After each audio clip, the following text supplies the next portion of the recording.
बिस्मिल्लाहिर्रहमानिर्रहीम। हज़रात गिरामी, शाह अब्दुल अज़ीज़ ऐसे मुहद्दिस हैं कि हिंदुस्तान के बेशतर आलिमों की सनद बग़ैर उनके नाम के आगे नहीं गुज़रती, यानी वो उस्ताद हैं बेशतर उलमा के। वो शाह अब्दुल अज़ीज़ दिल्ली में तशरीफ़ फरमा हैं। एक नौजवान आता है, वज़ू करता है, वज़ू करके आगे बढ़ता है। शाह साहब उन्हें रोकते हैं, प्यारे इधर आओ। वो आता है, उससे शाह साहब कहते हैं कि बेटे ज़रा मेरी एड़ियों को देखो, मेरे पैर को देखो, मैंने वज़ू किया है, कहीं खुश्क तो नहीं रह गई हैं एड़ियाँ, और कहीं ऐसा ना हो कि मेरा वज़ू ना हुआ हो। वो नौजवान ज़हीन था, कहने लगा जनाब आपकी एड़ियाँ क्यों खुश्क होगी, ये ख़ता तो शायद मुझसे ही हुई है।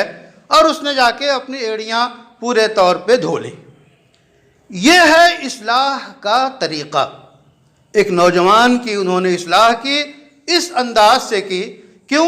एड़ियाँ अगर खुश्क रह जाएँ, एक बाल के बराबर भी खुश्क रह जाए तो वज़ू नहीं, जब वज़ू नहीं तो नमाज नहीं। इसी वास्ते हदीस में आता है अस्बिगुल वज़ू, वज़ू को मुकम्मल करो। वज़ू में जितने तरीक़े बताए गए हैं सुन्नत के मुताबिक वज़ू करो। जब आप वज़ू मुकम्मल करेंगे तो आपकी नमाज मुकम्मल होगी। नौजवानों के लिए मिसाल बहुत वाज़ेह है। जो लोग स्क्रीन पे आते हैं तो स्क्रीन पे जाने से पहले ज़बाइशी रूम होता है, उस रूम में जाकर ज़रा सा उनका चेहरा वगैरह दुरुस्त किया जाता है, जिसे आप मेकअप कहते हैं हल्का सा। उसके बाद फिर दुनिया के सामने टीवी या चैनल की स्क्रीन पे लोग आते हैं।